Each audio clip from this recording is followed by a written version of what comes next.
Hello Mulis, this is the second video from multipart form data zone. So in the previous video we have seen how to create a multipart request or how to structure the multipart payload when we are passing multiple payloads from the request. You can see in my previous video I have shown you how to pass multiple payloads.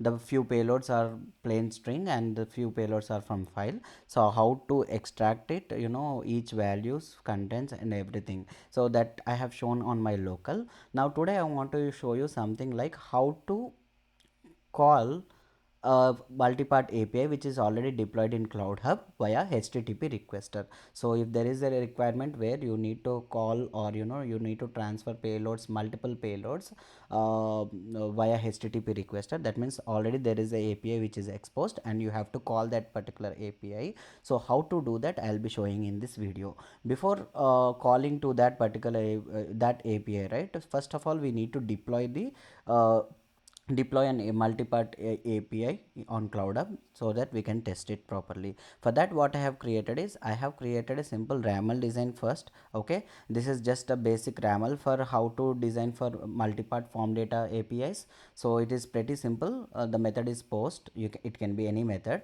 The body. Okay, in body we are defining the type as multipart form data. It will not show up in this automatic drop down, but you can type it directly. Okay, application JSON and application XML are some things which you see automatically when you just enter after this body, but multipart form data you have to write it manually. So after multipart form data you have to define properties, because to define multiple payloads we have to define multiple payloads we have to define properties. And you can see here payload 1, payload 2, payload 3, payload 4 are the names of these keys, right? Here you can see when you are passing these keys, these are the names of keys. Here you have to define, and each key should have a type, what type of data you are sending in the payload. For example, in the payload 1 payload, my value is something called plain string. I have shown in my previous video, whatever you are sending from here is a string. It's not application, though it looks like JSON data, I am passing this JSON data as a string. Though it is XML data, I am passing it as a string. So type is string. You can see here I have defined as string, and payload 3 and payload 4 are files. Here I am sending files, isn't it? So payload 3 and payload 4 are files. So this is very simple RAML for multipart form data, how you need to design. And when you click on try it, you can see how it looks. Okay, field name 1, which is payload 1. If I just give some other name, right, payload 5, and if I send the request, it will give 400 bad request saying that required multipart property payload 1 is missing. So you have to be very careful when you are writing keys. Okay, and when you send it, of course it says payload 3 is missing because I need to choose a file. So I can quickly choose some random file again, and if you send the request now,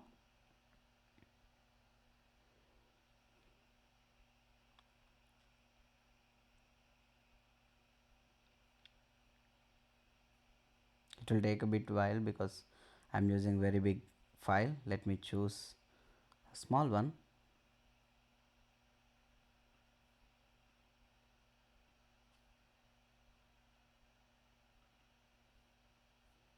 And about the request and send it again.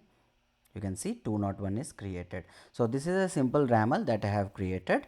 Okay, and after designing this RAML, I have imported into my studio. Okay, and it got just generated the flows, and what I am trying to do here is I am just transforming that into JSON. So this is just used to deploy my application into Cloud Hub.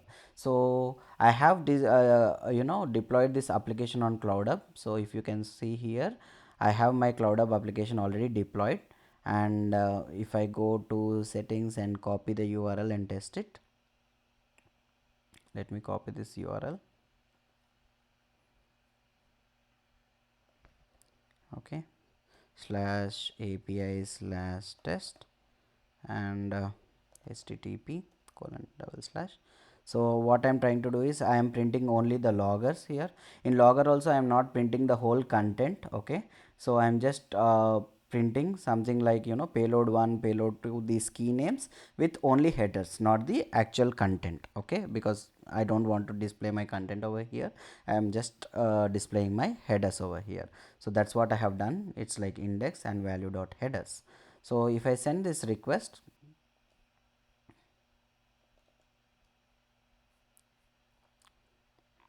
so I have received 201 with the payload details and all in JSON format, and you can see 23:49, my time is 23:49, and the loggers are printed.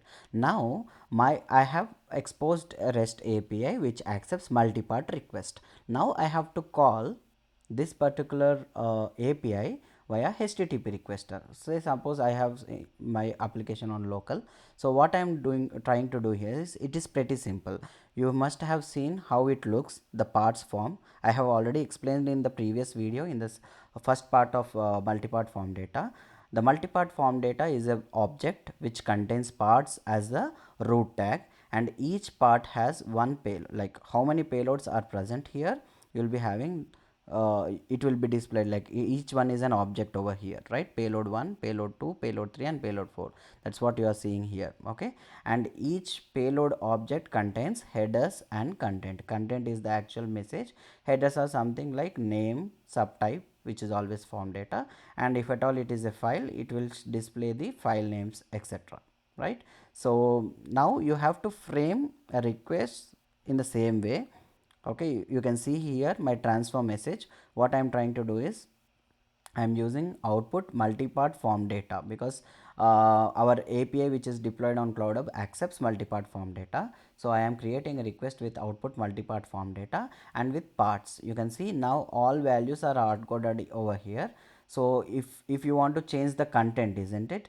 You might have already seen in my previous video how to retrieve the values from you know, how to extract the values. It's like payload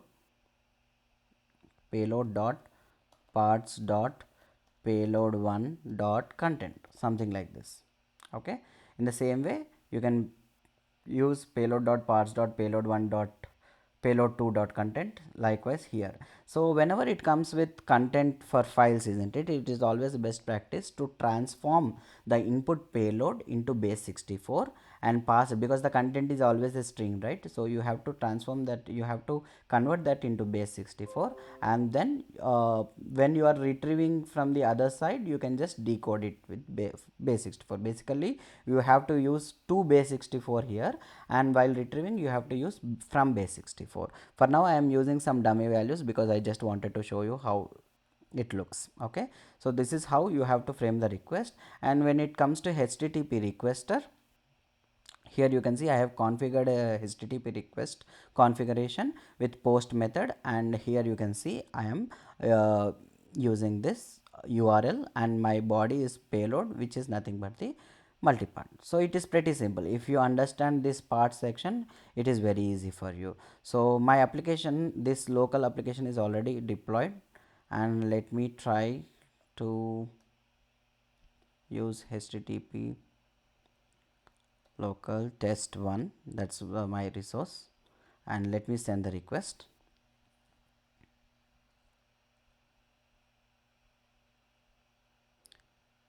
Okay, it failed with multi-part form data. It is saying unsupported media type 415.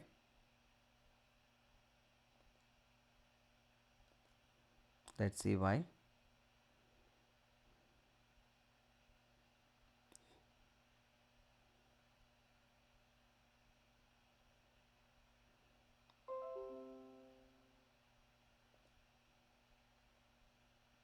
If you go to post,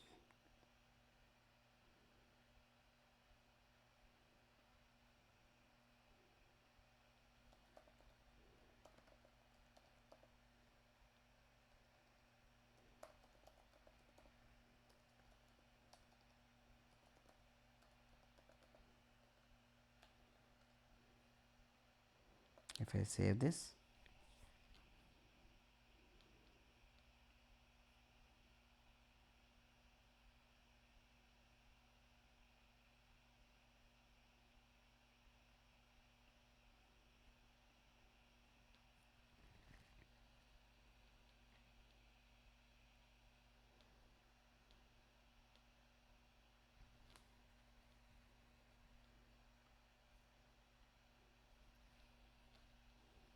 So now you can see here I am receiving success response over here.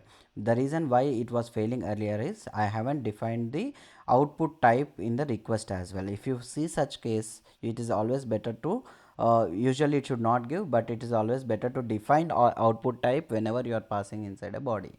Okay, so this was a mistake which I have done. That's the reason I am getting the error.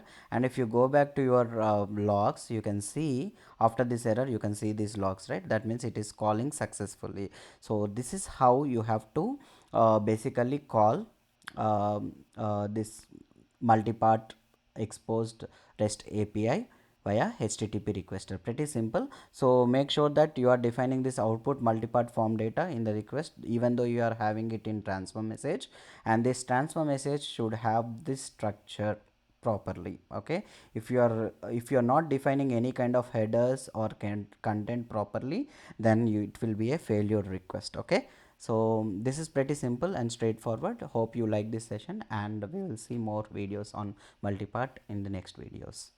Thank you.